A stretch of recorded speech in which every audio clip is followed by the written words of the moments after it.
Hello, good afternoon guys. Remy Mix Vlog po. Gagawa na naman po ako ngayon ng biko kasi meron nag-order sa akin ng biko para sa birthday celebrant. Ayan.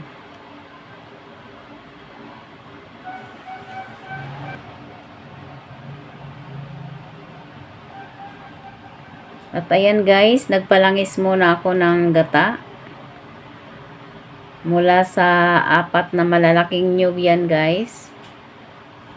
Pinakayod ko doon sa palengke at dito sa bahay ako na ang naggata. Ayan. Bali, unang gata yan guys, ang linagay ko dyan. At ang pangalawang gata ay yun ang isinabaw ko sa sinaing na malagkit. Medyo madami-dami din pala ang kanyang latik pag 4 na pirasong nyug. Ayan siya oh. Ang daming latik. Yung nasa strainer, yun ang sinasabi nilang latik.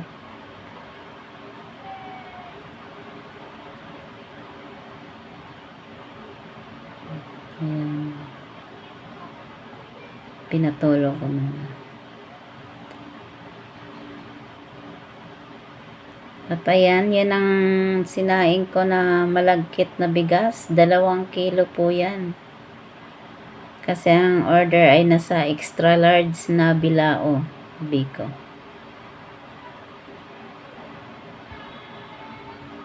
At ayan, ang ating langis. At yan ang kanyang latik.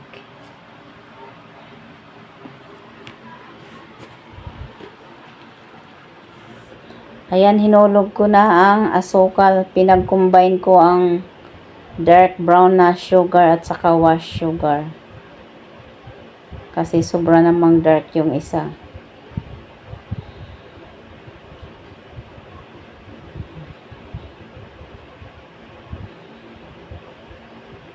Bali sa 2 kilos na malagkit, 1 1/4 kilo na sugar ang aking ginamit dyan. Tingnan mo oh, yung brown at saka dark brown na sugar at saka wash, yun pa rin ang kinalabasan. Napaka dark pa rin ang result. Pero ang kinalabasan mamaya pag naluto na yung biko, hindi naman ganyan ang itsura.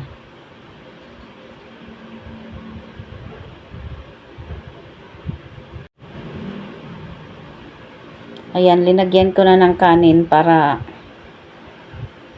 maano na siya. Unti-unting may halo na.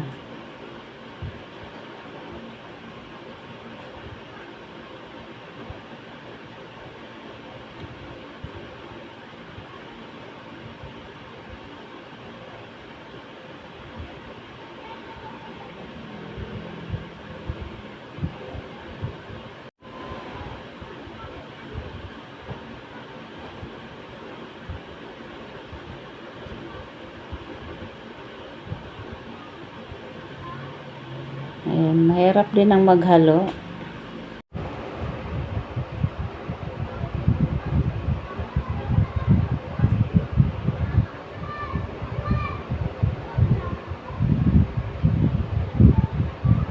Kailangan halo ng halo hanggang sa sobrang sticky.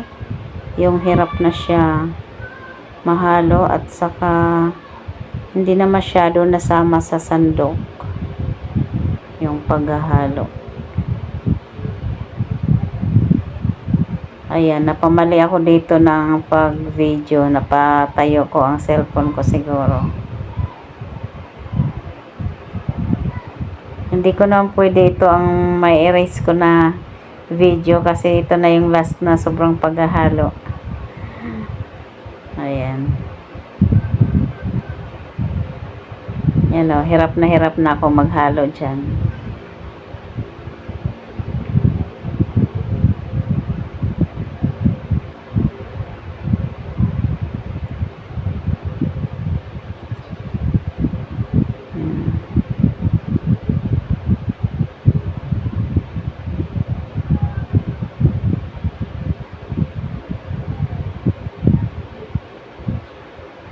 Ayan na siya guys.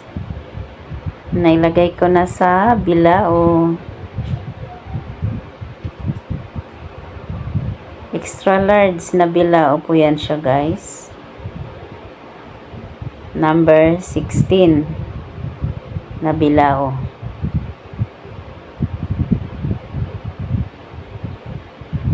Ayan.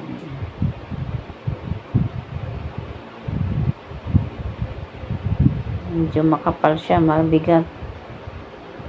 Kaya na siyang result. Binalot ko na ng cling wrap. Ready to deliver na po yan.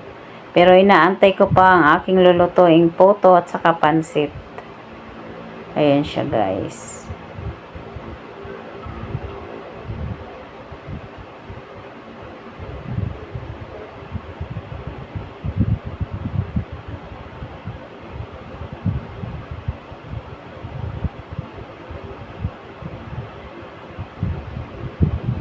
Ayan. Thank you sa inyong panonood, guys. Thank you so much and God bless us all.